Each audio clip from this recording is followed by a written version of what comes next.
componentes que afectaban a la ventilación pulmonar. ¿Sí? Estábamos definiendo que ventilación dependía de una diferencia de presión y de una resistencia. ¿Sí? Esta V aquí representaba ¿qué? Viado. Ventilación. ¿Sí? ¿Cómo defino ventilación? Correcto, es el flujo, el movimiento de aire que estoy haciendo yo. ¿Está bien? Pregunta. En el reposo, antes de comenzar a inspirar, ¿sí? ¿Hay aire en mi pulmón? ¿Sí? ¿Conta ese aire en la ventilación? No conta. Bien, primera está bien. ¿Sí? Por eso, ventilación es movimiento. ¿Está bien? El aire que ya está contenido en mi pulmón no cuenta en la ventilación. ¿Sí? Es un volumen de aire que se encuentra en el pulmón, pero no es parte de la ventilación. ¿Está bien? ¿De ahí estamos bien todavía? Bueno. Entonces habíamos definido que para que exista ese movimiento de aire tiene que haber una diferencia de presión, me dice. Diferencia de presión entre la presión alveolar y la presión atmosférica. Alveolar versus la atmosférica. Não cuenta porque un volumen residual. Vamos a definirlo como volumen residual, pero no cuenta porque el concepto en sí ya me está diciendo que ventilación, si yo analizo la ventilación de él, yo solamente estoy analizando aire que está entrando, o saliendo. ¿Sí? No estoy analizando cuánto de aire ya hay en su pulmón. Residual no va a ser parte de mi ventilación. ¿Sí? Solamente el aire que se mueve. Entonces, necesito de esta diferencia de presión para que haya movimiento de aire. ¿Sí? Recordando que fisiológicamente yo no tengo cómo modificar esto, la presión atmosférica. Entonces lo que voy a tener que modificar durante el trabajo ventilatorio es la presión alveolar. ¿Sí? La presión alveolar entonces va a constantemente variar, en un momento ser más positivo, en un momento ser más negativo. Si yo estoy diciendo que la presión alveolar se está volviendo positiva, ¿en qué ciclo de la ventilación estoy?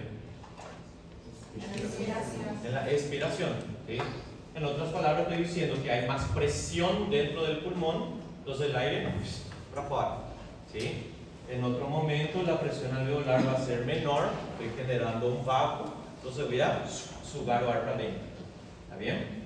Entonces el objetivo del trabajo ventilatorio es que la presión alveolar o se vuelva más positiva para expirar o se vuelva más negativa para inspirar. Pronto. El problema es que dijimos que el pulmón no va a hacer ese trabajo por su cuenta. ¿Sí? De ahí que el pulmón se va a relacionar con la pleura, que a su vez se relaciona con mi músculo respiratorio. ¿Sí? De ahí que es una secuencia de eventos en donde el músculo respiratorio modifica la presión pleural y al modificar la presión pleural modifica la presión alveolar. ¿Sí? Y aquí estamos tranquilos. ¿Sí? Bien. Entonces,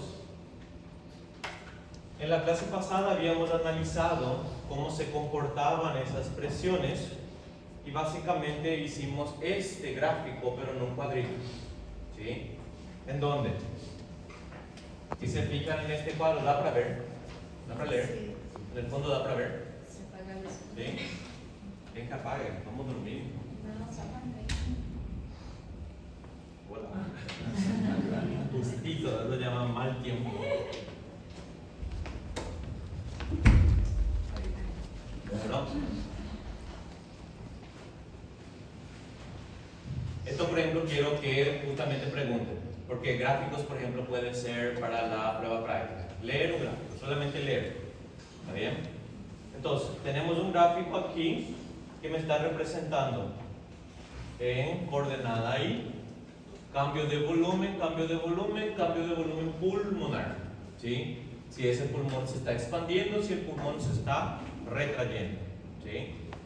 Y aquí tenemos presiones. ¿Qué presiones? La presión alveolar, la presión pleural y su relación entre ellas, que era la presión transpulmonar. ¿Está bien? Hasta aquí tranquilo. En dos tiempos, durante la inspiración y durante la expiración. En otras palabras, ¿qué es lo que estoy viendo aquí en este gráfico? Las variaciones de la presión alveolar y pleural durante la inspiración y la expiración, y las variaciones del volumen pulmonar también durante la inspiración y expiración. ¿Sí? Entonces, si yo parto del reposo antes de comenzar a inspirar aquí, antes de comenzar a inspirar, antes de hacer el esfuerzo, ¿hay movimiento de aire? No. ¿Por qué no había movimiento de aire? ¿Existe diferencia de presión? No, por eso no hay ventilación. ¿Sí? Entonces, ¿cómo estaba la presión alveolar? Cero, igual que la atmosférica. ¿Qué es lo que vemos aquí? Antes de comenzar la inspiración, la presión alveolar es cero. No hay diferencia de presión, no hay ventilación ahí. Antes de comenzar la inspiración, ¿cómo era la presión pleural? Ya era una presión negativa de menos 5. Aquí, menos 5 centímetros de aire. Entonces voy a inspirar. ¿Qué es lo que estoy haciendo? Diafragma va a ascender o descender. Descender. ¿Sí? ¿Qué le va a pasar a la presión pleural? ¿Se va a volver más positiva o más negativa? Más negativa. ¿Sí? Entonces, el diafragma se contrajo y la presión pleural se tornó más negativa. Y fue disminuyendo hasta alcanzar más o menos menos 7,5. ¿Está bien? Como la pleura ahora tiene un vacuo mayor, ¿qué le va a hacer al volumen pulmonar? Correcto. Entonces la presión dentro del alveolo tiene que disminuir. ¿Ahora hay diferencia de presión? Sí hay. Entonces, ¿qué va a pasar con el volumen pulmonar? Ir aumentando. ¿Sí? Fíjense que a medida que yo comienzo a preencher el pulmón, ¿qué le pasa a la presión alveolar? Vuelve a subir.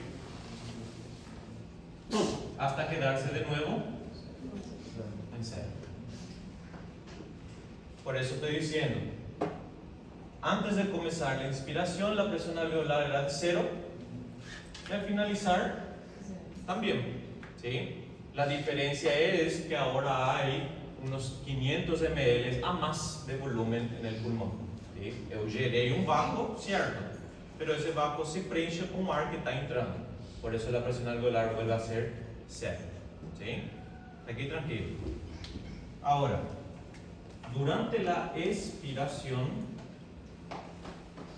yo estoy partiendo entonces que la presión alveolar era 0 y la presión pleural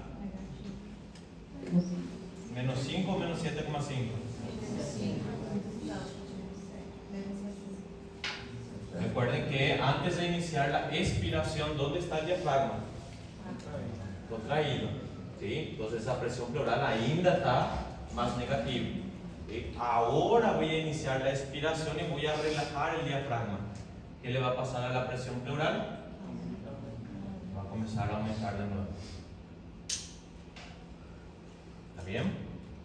Como ese vacío generado por la presión pleural ahora es más débil, el volumen pulmonar va a reducirse y la presión dentro del alveolo va a aumentar. ¿Hay diferencia de presión? Hay. Aire va a comenzar a salir del pulmón. ¿Sí? Va a salir hasta que esa presión alveolar vuelva a ser. Professor, tem uma diminuição do raio na hora da inspiração? Cuidado, porque todavía no estamos hablando de la resistencia de la vía aérea. ¿Sí? El radio va a determinar la resistencia en sí. Aquí solamente estamos determinando la generación de la diferencia de presión dentro del alveolo. ¿Sí? El radio va a modificar el flujo de aire, obviamente, ¿sí? Pero eso se rige por otras variables. ¿Está bien? ¿Entendimos lo que está pasando aquí? ¿Sí? Es lo que hicimos en otro grafiquito entonces, ¿sí? En otras palabras, yo estoy viendo aquí que son los cambios producidos sobre la presión pleural que al final del día se traducen sobre el alveolo. ¿Está bien? Por eso es una secuencia de eventos, no es directamente el alveolo que está haciendo eso, sino que es la pleura la que tiene que ser la responsable de traducir el esfuerzo de mi músculo respiratorio, como el diafragma, hacia el pulmón.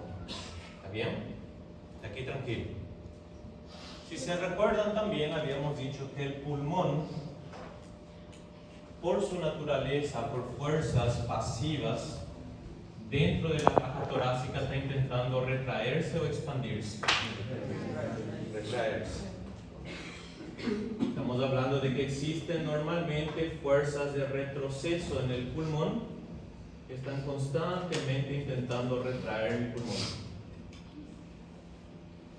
¿Recuerdan cuáles fuerzas principales eran esas? Del pulmón. Bien. Elasticidad del parénquima pulmonar y la tensión superficial.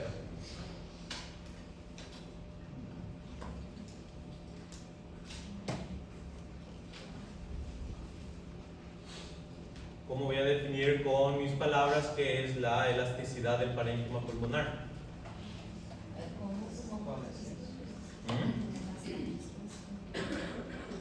Elasticidad del parénquima pulmonar, ¿cómo definiría? Son las fibras elásticas dentro del pulmón. ¿Es así o así? Correcto.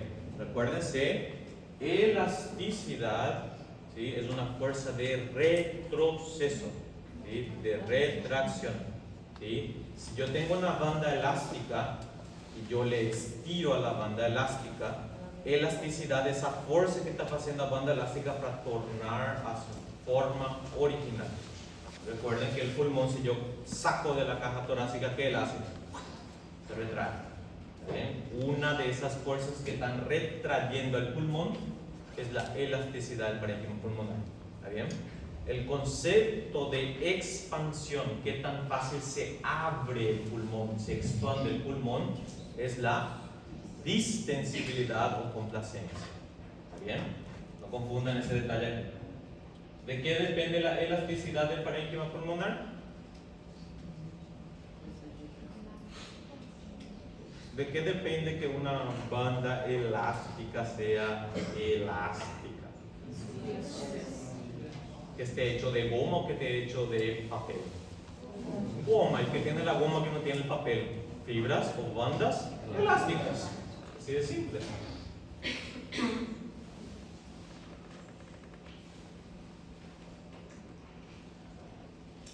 ¿Bien? Por eso habíamos definido que si yo tengo un pulmón fibrosado, ¿tiene más fibras elásticas o menos fibras elásticas? Fibrosado. Fibrosis, el nombre ya me está diciendo. Fibras, muchas fibras elásticas. ¿Sí? Ese pulmón fibrosado tiene mayor elasticidad porque tiene un montón de fibras elásticas que están viniendo de ese proceso fibrótico. ¿Sí? Entonces, ese pulmón fibrosado quiere expandirse con más facilidad o retraerse con más facilidad. Retraerse. Excelente. ¿Sí? Que es lo que estamos diciendo aquí. ¿Está? ¿Entendimos hasta ahí? ¿Sí? Por eso, cuidado con esos detallecitos, porque el problema de respiratorio en general no es tan difícil, pero todo parece la misma porcaría. Por eso justamente identifiquen las diferencias en la terminología. ¿Está bien? ¿Y qué era tensión superficial? ¿Qué agua? Correcto, perfecto. Era el concepto que habíamos dicho que dentro de mis alveolos yo iba a tener moléculas de agua que constantemente están intentando interagir entre ellas. Entonces, facilitar la expansión, ¿qué no hacen? Al contrario, ¿sí? Están intentando cerrar mi pulmón. ¿Está bien? Entonces también es una fuerza de retroceso para mi pulmón. ¿Entendimos de aquí? ¿Sí? Si yo tengo un paciente que tiene un aumento de la presión hidrostática en los capilares pulmonares, agüita pasa para el alveolo, la fuerza de la tensión superficial aumenta y el paciente tiene que hacer más fuerza o menos fuerza para ventilar. Excelente. ¿Sí? ¿Muy bien todavía? De ahí que habíamos definido, mi trabajo ventilatorio consiste en vencer esas fuerzas de retroceso. ¿Sí? Es ese pulmón que está queriendo colapsar, mi esfuerzo es lo contrario. ¿Sí? Mi esfuerzo va a ser expandir el pulmón, expandir un pulmón que por su cuenta quiere retraerse. ¿Está bien? ¿Cómo le puedo llamar a la fuerza que yo utilizo para expandir el pulmón? La fuerza que yo estoy generando.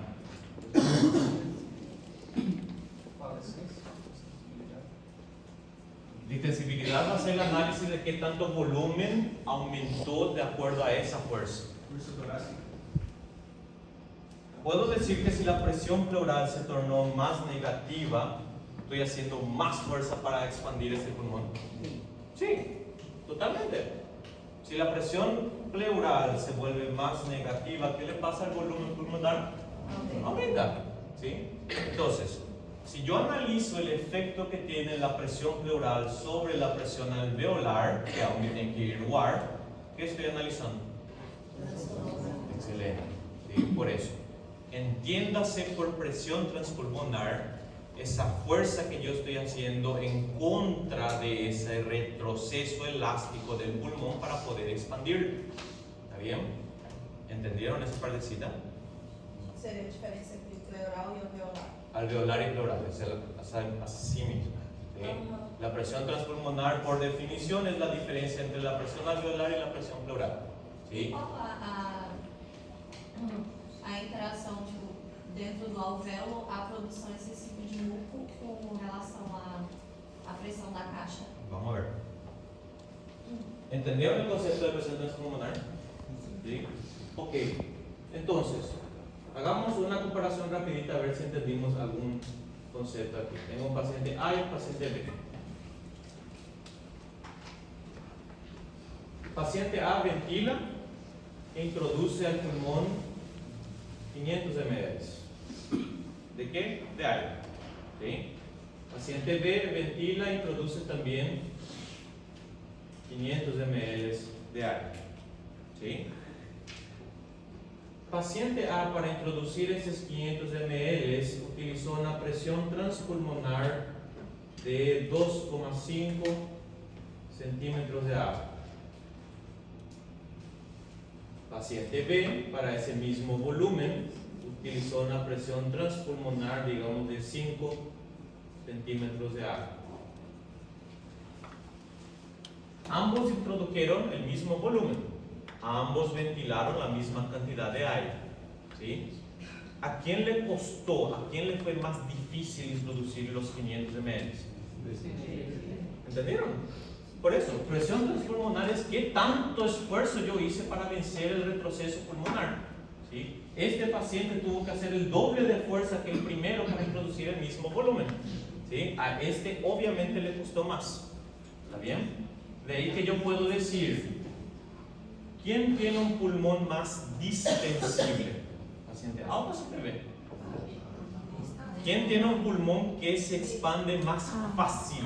Por eso, traduzcan en su cabeza, ¿está bien? Traduzcan qué demonios estoy diciendo en su cabeza.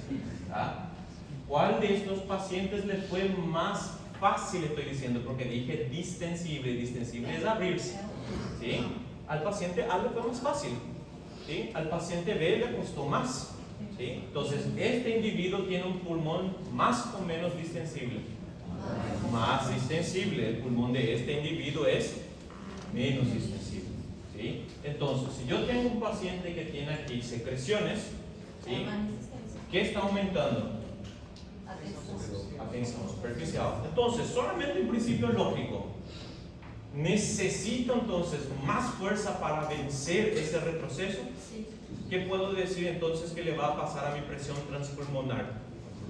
Que voy a necesitar más. ¿Está bien? ¿Entendieron? ¿Consiguieron claro eso?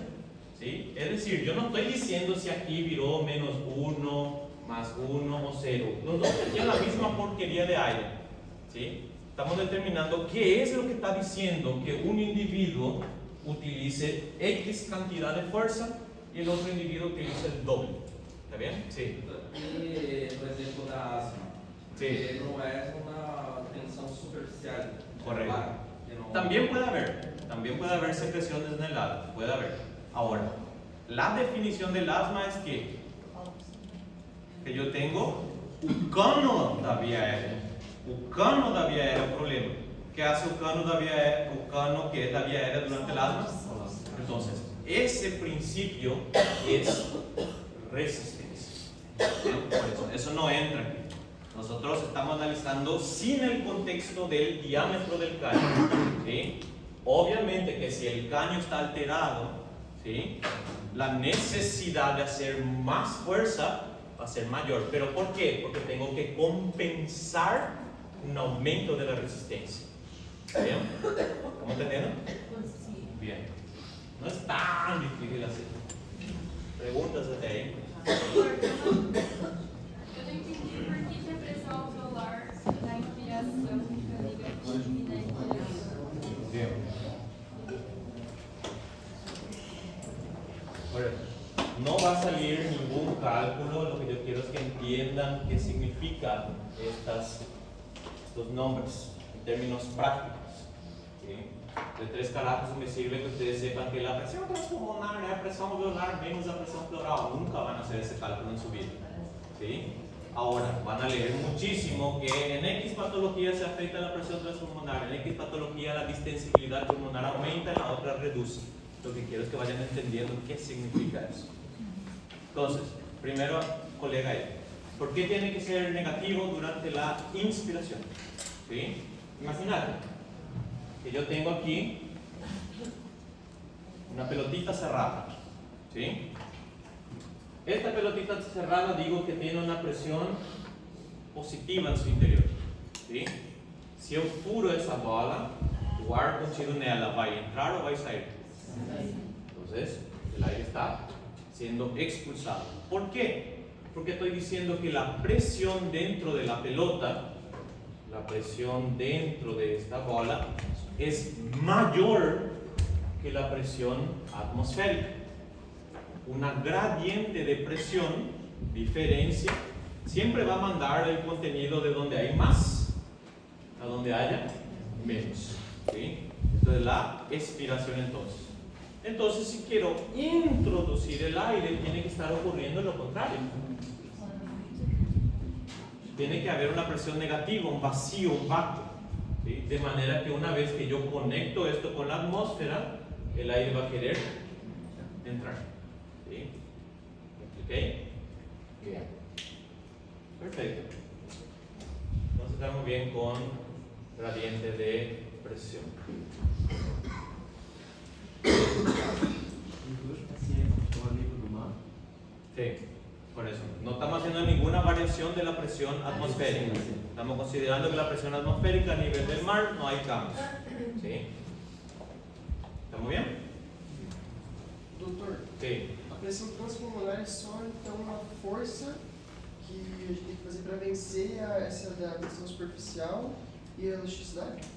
Correcto. Es la fuerza que está siendo utilizada para que este pulmón, ¿sí?, no se retraiga. Por eso también digo, en el reposo existe una presión transpulmonar siendo aplicada sobre el pulmón.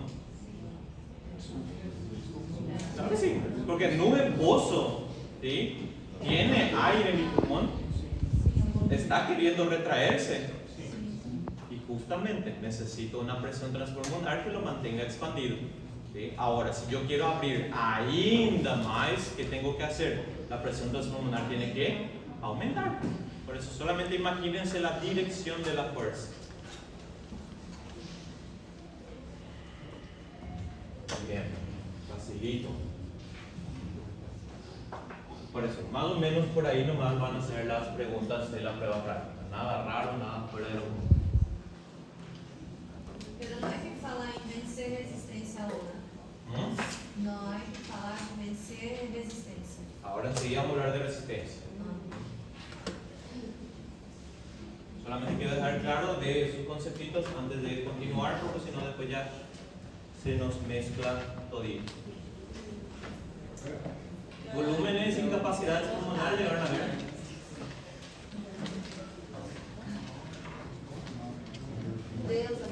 Volúmenes y capacidades pulmonares llegaron a ver en biofísica. No. ¿No? Sí, falaste, pero. Bueno, antes de entrar ahí, rapidito, resistencia no es complicado.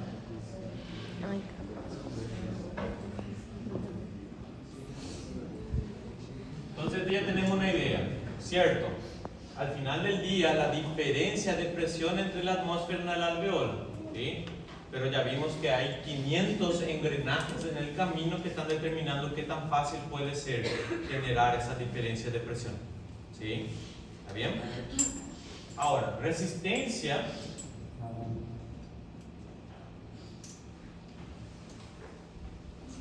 Estamos hablando aquí de resistencia, obviamente de la vía aérea.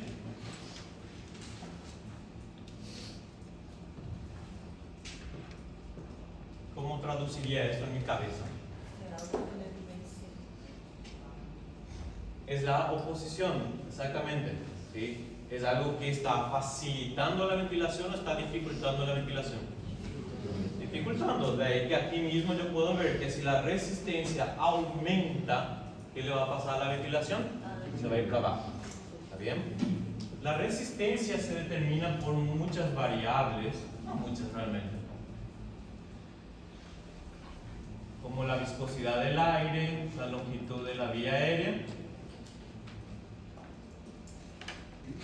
Pero la principal, la que está elevado a la cuarta potencia, es un tal radio.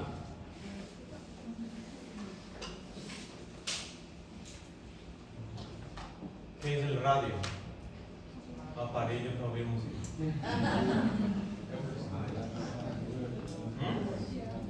Sí, es la mitad del diámetro, tiene una relación directa con el diámetro, es la mitad. Entonces, si yo tengo un cano A, que tiene un diámetro de 4 centímetros, y un cano B, que tiene un diámetro de 2 centímetros, radio aquí es la mitad, 2 centímetros, radio aquí es 1 centímetro. ¿Sí? Si aumenta el radio, ¿qué le va a pasar a mi resistencia?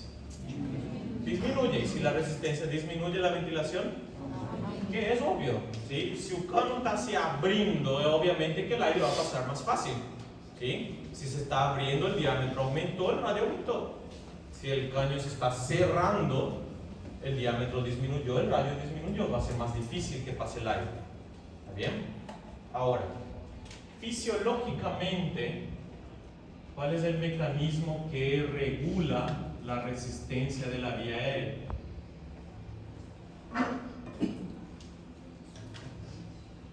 ¿Cómo es la vía aérea?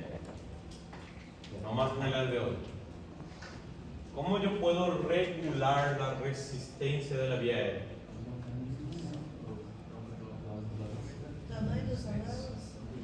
Por eso, estamos ya no cano, ¿sí? Si yo tengo que minha vía aérea se abre, modifiquei a resistência, sim. E se a vía aérea faz o contrário, modifiquei a resistência, también. ¿Cuál es ese proceso por el cual la vía aérea se abre o se cierra?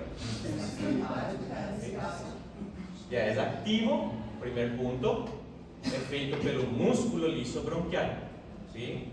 Va a consistir en su relajación o su constricción. ¿Está bien? Ya estamos hablando de que la vía aérea o se está relajando o contrayendo. ¿Está bien? Entonces ya es un proceso activo, es un proceso regulado.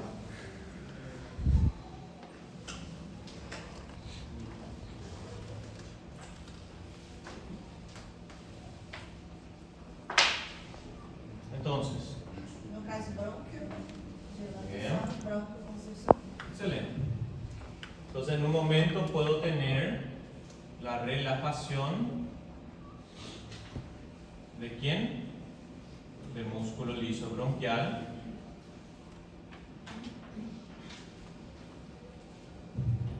Fenómeno que le vamos a llamar bronco, relajación, broncodilatación, o puede haber constricción, que va a ser la broncoconstricción.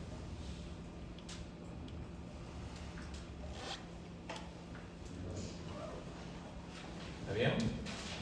Entonces, broncodilatación tiene ¿cuál efecto sobre la resistencia de la vía aérea? Disminuye la resistencia. Si disminuye la resistencia de ventilación, amén.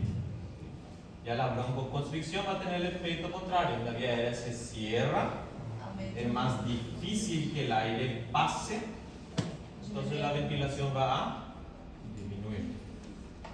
¿Está bien? Ahora, ¿cómo demonios sabe esa vía aérea que tiene que hacer esto o esto? Excelente. ¿Sí? Como esto no es un proceso voluntario, ¿sí?, la regulación va a ser autónoma. ¿Sí? Y si digo que es autónoma, o va a ser el componente simpático o parasimpático. ¿Bien? Entonces, la regulación de la resistencia de la vía aérea puede darse por el sistema nervioso autónomo. Sistema nervioso autónomo, yo tenía dos sabores. Uno que se activaba en situaciones de lucha o fuga, que es el simpático, y el otro que está activo en procesos bien específicos como la comida, como comer, parasimpático. Bien, sistema nervioso simpático y parasimpático se pueden diferenciar por la molécula señalizadora que utilizan. ¿Sí? El sistema nervioso simpático utiliza una molécula señalizadora, entre aspas neurotransmisor, llamado noradrenalina.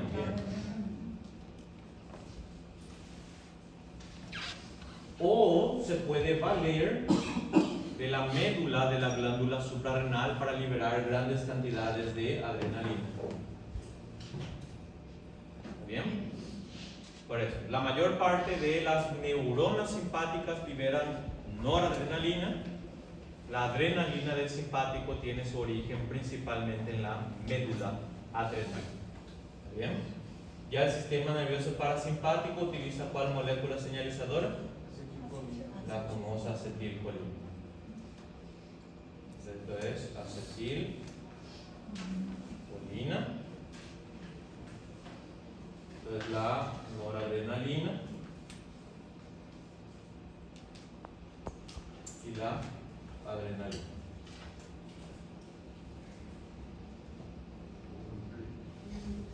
¿Estamos viendo todavía? Doutor, Sí. eu não entendi não.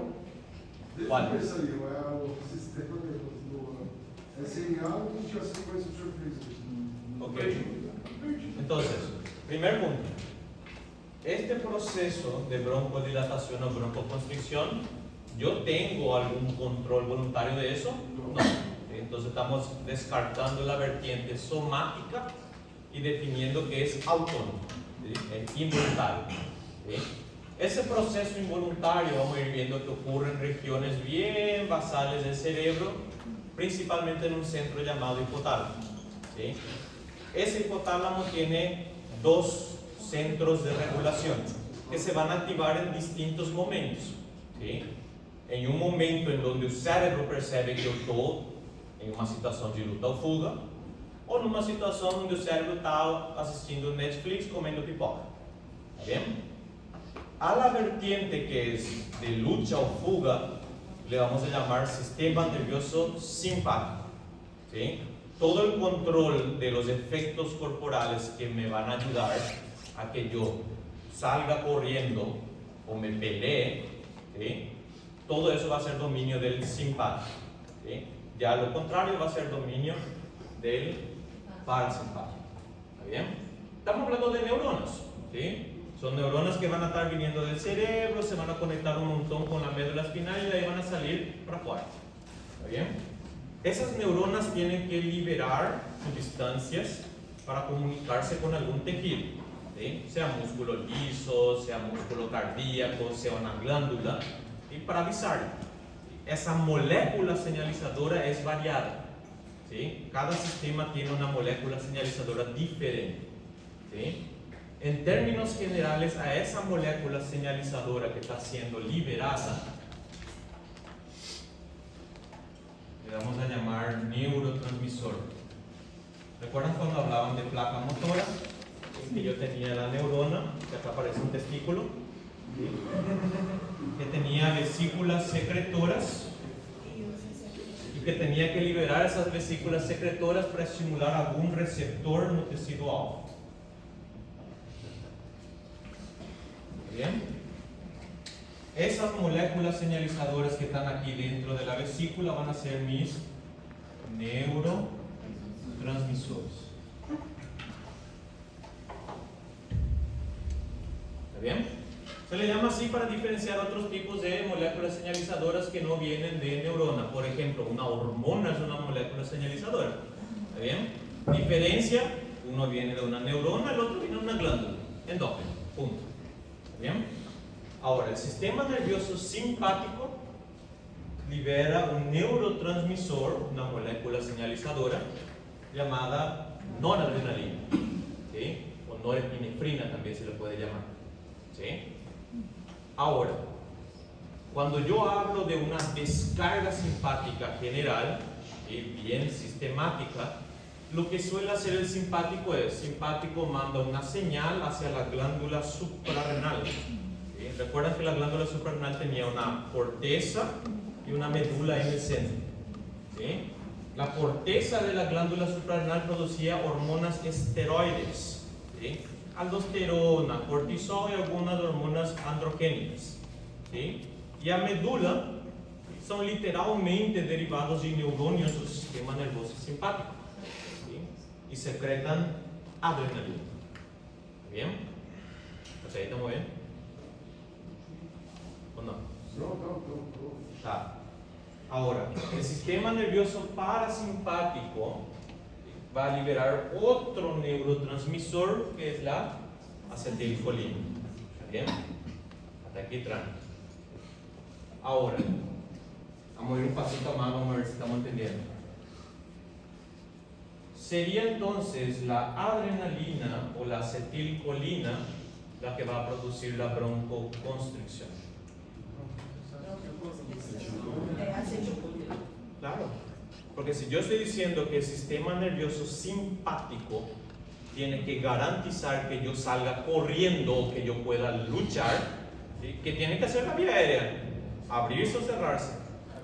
Abrirse. Entonces la adrenalina va a ser el estímulo para la broncodilatación. Tengo que mejorar la ventilación, ¿sí? Ya la acetilcolina va a ser lo contrario, no hace falta que yo ahora ventile muchísimo, estoy tranquilo. ¿Bien? Entonces aquí el sistema nervioso simpático, principalmente a través de la médula adrenal, médula de la glándula suprarrenal, va a liberar entonces la adrenalina para producir broncodilatación. Si esto es dominio del simpático, obviamente que el parasimpático va a hacer lo contrario.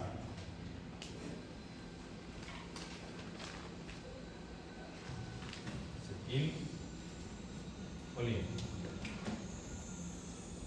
¿Aquí está muy bien? ¿Sí? Ok. ¿Recuerdan de biología, interacción, ligando-receptor? ¿Este puedo hablar?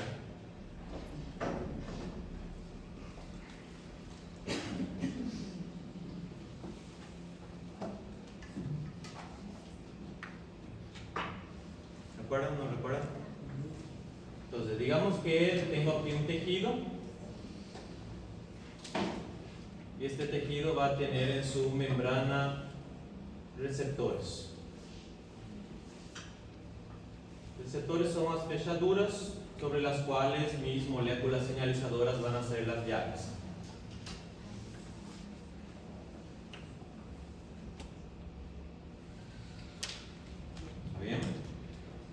este receptor va a ser responsable de producir la respuesta dentro del tejido. Para eso necesita que la molécula señalizadora se una a él. Si recuerdan, los receptores tienen bastante especificidad para ciertos tipos de moléculas. ¿Está bien? La molécula que sea capaz de encajar con el receptor va a ser llamado de ligando. ¿Sí? Entonces, si el ligando interactúa con el receptor, se produce una respuesta. ¿Sí? De ahí que yo puedo tener la misma molécula, adrenalina por ejemplo, ¿sí?, que en un tejido produce relajación del músculo liso y en el otro produce constricción. ¿Cuál es la diferencia? Excelente. ¿Está bien? La diversidad de receptores permite que la misma molécula señalizadora comience a producir efectos variados. Porque al final del día lo que tiene que garantizar la adrenalina no es que todo se contraiga, sino que haya un orden que permita que yo sobreviva al estrés. ¿Sí? Porque si aquí me hace constricción, que es lo que pensamos cuando escuchamos adrenalina, no estoy fugido, la ventilación va a caer. Entonces acá el receptor tiene que producir relajación. ¿Está bien? De ahí también que yo puedo tener interacciones de ligandos de dos maneras.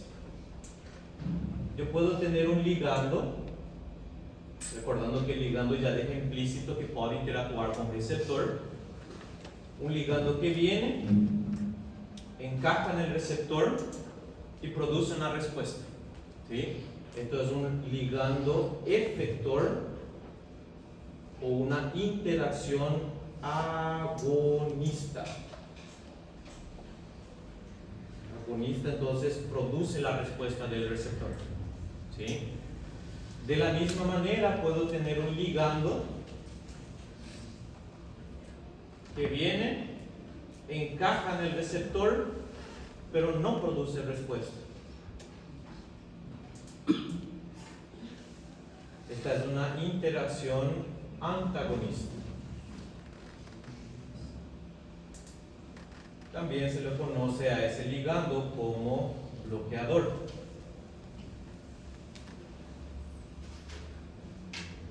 Es decir, si este es mi receptor, este ligando encaja con el receptor y produce respuesta. Entonces, este ligando es un agonista para este receptor. ¿Sí? Ahora, este otro ligando puede encajar también con el receptor, pero no consigue producir respuesta. ¿Sí? Entonces, ¿qué es lo que está haciendo este individuo? Está evitando que el verdadero ligando que vaya a activar consiga interactuar. El término bloqueo. ¿Sí? Entonces, yo por ejemplo puedo tener, dijimos, diversos tipos de receptores para adrenalina. Por ejemplo, puedo tener un receptor beta 2, ¿sí?, que se dispersa en músculo liso, como el músculo liso bronquial, o un receptor beta 1 que es característico del músculo cardíaco. ¿Está bien? Entonces, si yo tengo un individuo que se trabó aquí, ¿sí?, está teniendo una contracción de su músculo liso bronquial porque su sistema inmunitario está respondiendo demasiado intensamente, ¿sí?, ¿qué podría hacer para ayudarle a abrir de vuelta esa vía aérea? Simular el efecto de la adrenalina. ¿Sí? Entonces, utilizaría un agonista para el receptor beta 2 adrenérgico, que es el salbutamol. ¿Sí? Lo que estoy haciendo es mandar un ligando que va a interactuar con el receptor de adrenalina que ya tiene ese músculo liso bronquial, de manera que active el receptor y produzca relajación. ¿Sí? ¿Entendimos eso? ¿Sí? Ahora, como la vía de administración es inhalada, la mayor parte está yendo hacia la vía aérea y produce la relajación. Como dice beta 2, ¿sí?, ese ligando quiere ser más específico para ese cara que para ese cara. ¿Sí? Pero ¿qué pasa? Ese salbutamol puede pasar hacia la sangre. Él es un agonista de receptores adrenérgicos. Entonces, ese mismo cara puede ir para ese lado y va a bloquear o va a activar. ¿Qué él es? ¿Va a activar o va a bloquear? Va a activar. ¿Y qué hace el receptor adrenérgico en el corazón? Aumenta el gasto cardíaco. ¿Qué le puede pasar a ese paciente que está utilizando el salbutamol? ¿Sí? ¿Está entendiendo qué significa ese concepto? ¿Sí? Ahora, si yo tengo un paciente que tiene un ritmo cardíaco muy irregular, a toda puta se va su corazón, ¿sí? Lo que yo quiero hacer es aumentar la respuesta adrenérgica o disminuir la respuesta adrenérgica. Disminuir para dar una calmada en ese corazón. ¿Sí? De ahí que a ese individuo yo le voy a dar un beta. Excelente. ¿Entendimos? ¿Sí? Eso llegaron a ver en biología. ¿Sí? Estamos solamente repitiendo para que dejemos bien fino. Agarren terminología que es abstracta y traduzcan. ¿Sí? Hagan hacer sentido. Esto es biología. Señalización celular. Señalización celular, receptores. ¿Bien? ¿Vamos todavía? Bravo. Un náusea.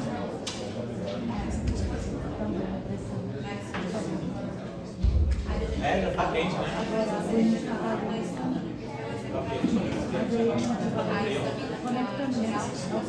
¿Sí?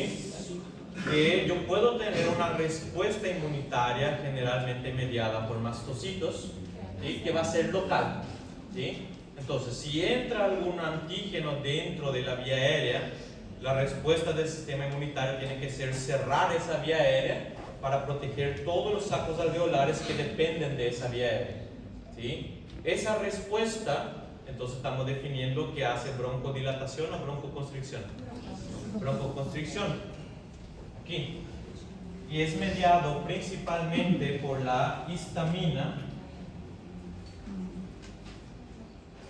y los leucotrienos.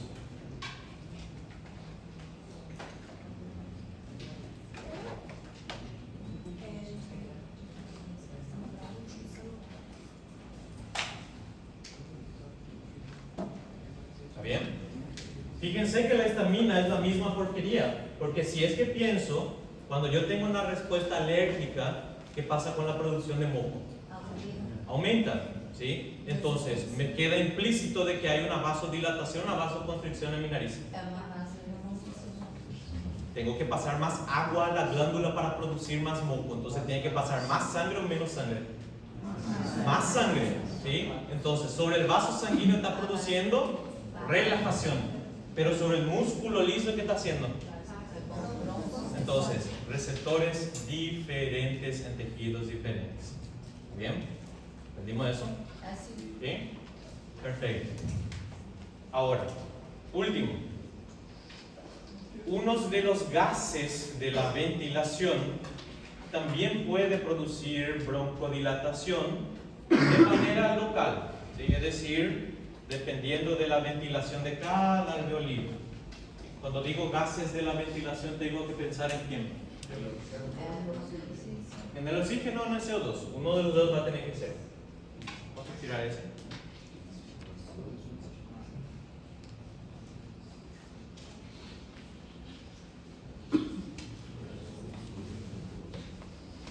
Entonces vamos a divagar para poder grabar bien, porque esto se repite 1.000.000 de veces.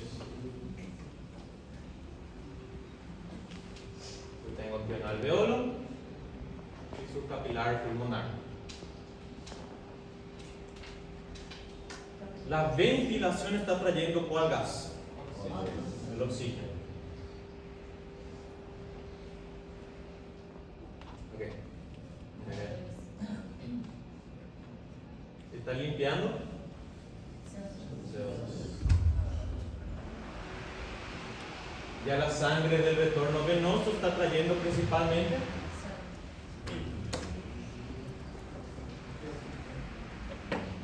Ok. Si me fijo entonces, cuanto mayor sea el flujo sanguíneo aquí, mayor cantidad de CO2 voy a poder limpiar hacia el alveolo. ¿Cierto? Si limpio bien el CO2, ¿sí? ¿Qué necesito que le pase a la ventilación para poder continuar limpiando? Que aumente. ¿Sí? Entonces, básicamente lo que estoy definiendo aquí es que yo quiero que la ventilación guarde cierta relación con la cantidad de sangre que recibe el alveolo. ¿Sí? Si este alveolo está trayendo mucho CO2, mucha sangre, tengo que ventilar más o ventilar menos el alveolo. ¿Están dando cuenta? ¿Sí? Hay una variable que está aumentando y la otra tiene que responder de la misma manera. ¿Sí? Porque si este alveolo no ventila bien, todo ese exceso de sangre que está pasando por el alveolo no va a limpiar bien. Entonces esa sangre que no se limpió va a volver al corazón izquierdo y va a volver a mi sangre. El CO2 se va a quedar atrapado. ¿Están entendiendo? Entonces, si yo digo que el gas que yo estoy limpiando hacia el alveolo es el CO2, ¿sí? Determinante sangre, y hay bastante sangre pasando por este alveolo, ¿qué efecto tiene que tener entonces el CO2 sobre el músculo liso bronquial? ¿Entendieron eso? ¿Sí? Como yo estoy limpiando bien el CO2 a este alveolo, ¿qué tengo que hacer con la ventilación? Tiene que aumentar. Y si quiero que la ventilación aumente, ¿qué le tiene que pasar a mi vía aérea? Así mismo. ¿Entendieron? ¿Sí? Entonces diría que sí. Pero el CO2 va a salir de la sangre y pasar al músculo y volver a la sangre. No. CO2, ¿sí? Difunde hacia el aire. Recuerden que el CO2 es una molécula que es muy liposoluble. Entonces, en su tránsito difunde hacia el músculo liso bronquial y eso va a producir una relajación. ¿Está bien? No hay que quedar todo acumulado aquí, sino que es como que dependiendo de la cantidad de CO2 yo relajo más. ¿Sí? Entonces, si el CO2 está aumentando, relajo más. Si el CO2 está disminuyendo, desaparece ese efecto y ¿qué hago? Me cierro de vuelta. ¿Sí? ¿Están entendiendo? Es como tener una regulación punto a punto, punto a punto. ¿Sí? Aquí esse alveolo recebeu mais sangue, então ele vai receber mais ar. Aqui este alveolo tiene menos sangre, vai receber menos aire. ¿Sí? É similar então com as arteriolas? Porque quando... En la arteriola hay un proceso similar, pero es del otro gas, ¿sí? Que es el oxígeno, que ustedes ya vieron en la circulación sistémica. Cuando el oxígeno cae, ¿sí? ¿Qué ocurre con los vasos sanguíneos? ¿Sí? ¿Entendieron? El mismo proceso, solamente que cambió el gas. ¿Sí? ¿Está bien? ¿Entendieron eso? ¿Sí?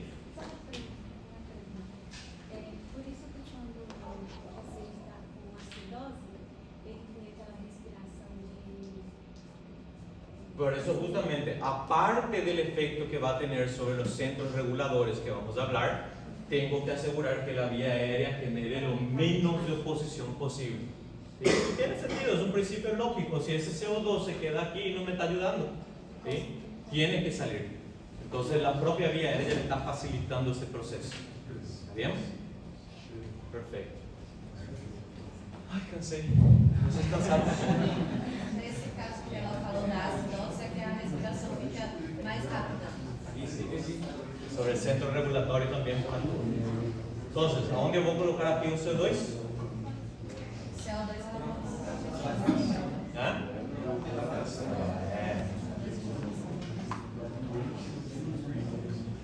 próximo.